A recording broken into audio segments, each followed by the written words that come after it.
آپ نے باب کندہ کی طرف اشارہ کیا۔ آپ کے سر اور بدن میں زہر اثر کر گیا تھا۔ لوگ آپ کے قاتل کا انتظار کرتے رہے۔ باب کندہ کی طرف ان کی نظریں اٹھ رہی تھیں۔ چند لمحات کے بعد شور سنائی دیا۔ معلوم ہوا کہ دشمن خدا گرفتار ہوا ہے۔ لوگوں نے اس پر حملہ کیا اور اپنے دانتوں سے لعین کو کاٹنا شروع کر دیا۔ اس سے کہتے، اے دشمن خدا، تو نے یہ کیا کام کیا؟ تو نے امت محمد کو تباہ کر دیا اور کائنات کے افضل ترین شخص کو قتل کیا۔ وہ لعین خاموش تھا۔ اس کے آگے ایک شخص تھا جس کے ہاتھ میں بے نام تلوار تھی۔ وہ لوگوں کو لعین کے قتل سے منع کر رہا تھا۔ وہ شخص حذیفہ نغفی تھا اور وہ کہہ رہا تھا کہ لوگوں ہٹ جاؤ، یہ امام کا قاتل ہے۔ میں اسے مسجد میں امام کے سامنے پیش کرنا چاہتا ہوں۔ اس لعین کی آنکھیں دہشت سے اوپر کو اٹھی ہوئی تھی۔ اس کے چہرے پر ایک ضربت کے نشان تھے جس کی وجہ سے اس کے چہرے کی ہڈیاں نمایاں ہو چکی تھی۔ اس کی داڑھی اور سینے پر خون بہہ رہا تھا۔ اس کے سیاہ بال اس کے چہرے پر پھیلے ہوئے تھے اور وہ شیطان کی سی شکل بنائے ہوئے تھا۔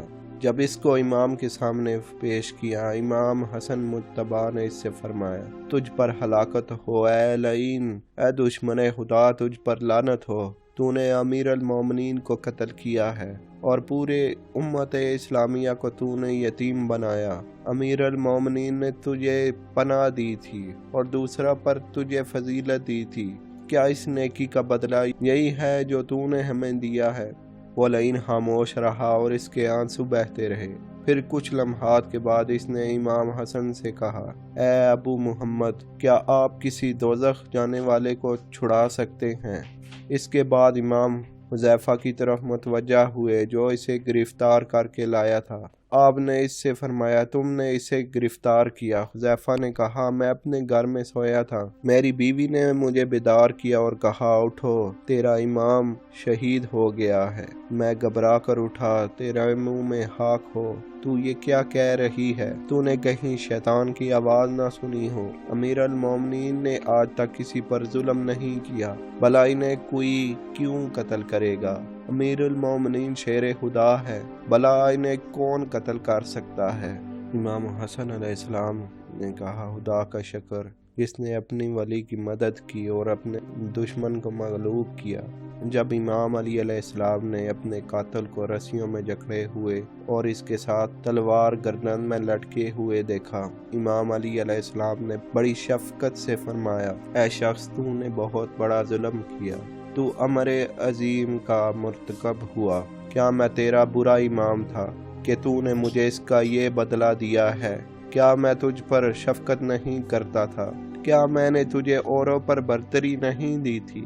اور کیا میں نے تجھ پر احسان نہیں کیا تھا؟ کیا میں نے تیرے وظیفہ میں اضافہ نہیں کیا تھا؟ کیا مجھے تیرے بارے میں پہلے سے اطلاعات نہیں ملی تھی؟ مگر اس کے باوجود میں نے تجھے قید کیا تھا اور نہ ہی تعذیبی سزا جاری کی تھی۔ میں جانتا تھا کہ تو ہی میرا قاتل ہے، لیکن تجھ پر اور دشمنی غالب آ گئی اور تو نے مجھے قتل کیا۔ ابن ملجم کی آنکھوں سے آنسو بہنے لگے اور اس نے کہا، کیا آپ دوزخ جانے والے کو دوزخ سے بچا سکتے ہیں؟ آپ نے فرمایا، تو نے سچ کہا۔ پھر آپ علیہ السلام نے امام حسن سے فرمایا، بیٹا، اپنے قیدی سے نرمی کرنا، اس پر رحم کرنا اور شفقت کرنا۔ دیکھو، اس کی آنکھیں شدت خوف سے اوپر کو اٹھی ہوئی ہیں، اس کا دل کانپ رہا ہے۔ امام حسن نے عرض کیا، بابا جان، اس فاجر لعین نے آپ کو قتل کرنے کی کوشش کی اور ہمیں غم میں مبتلا کیا، مگر آپ اس کے متعلق نرمی کا حکم دے رہے ہیں۔ آپ نے فرمایا، میرے فرزند، ہمارا گھرانہ مجرم پر بھی رحم کرتا ہے اور رحمت و شفقت ہمارے گھرانے کی پرانی عادت ہے۔ آپ کو میرے حق کا واسطہ، جو کچھ آپ خود کھائیں اسے بھی کھلائیں اور جو کچھ خود پئیں اسے بھی پلائیں۔ اس کے پاؤں میں بیڑیاں اور ہتھ کڑیاں مت ڈالیں۔ اگر میں اس ضرب سے دنیا سے رخصت ہو جاؤں تو پھر اس سے قصاص میں قتل کر دینا اور اسے ایک ہی ضرب مارنا، اس کے جسم کو آگ میں نہ جلانا اور مرنے کے بعد اس کی لاش کا خلیہ نہ بگاڑنا۔ میں نے تمہارے نانا جان سے سنا تھا، وہ فرماتے تھے، کسی کی لاش کے اعضاء نہ کاٹو، اگرچہ وہ باولا کتا ہی کیوں نہ ہو۔ اگر میں زندہ رہا تو مجھے معاف کرنے کا حق حاصل ہے۔ میں نے اس سے جو سلوک کرنا ہے میں خود زیادہ آگاہ ہوں۔ انا للہ و انا الیہ راجعون۔ جب زخمی امام کو گھر لایا گیا تو آپ نے ارشاد فرمایا کہ سارے لوگ گھر کو چلے جائیں، کیونکہ میری بیٹیوں کی رونے کی صدا میں نہیں چاہتا لوگوں تک پہنچے۔ طبیب نے جب آپ کا زخم دیکھا تو کہنے لگا کہ زہر سارے جسم میں پھیل چکا ہے، زیادہ سے زیادہ امام کو دودھ پلایا جائے۔ تو کوفہ کے یتیم بچوں نے اپنے حصے کا دودھ لایا اور کہنے لگے کہ ایک بار ہم یتیم ہو گئے، ہمارے امام کو بچا لیں، ہم دوبارہ یتیم نہیں ہونا چاہتے۔ انا للہ و انا الیہ راجعون۔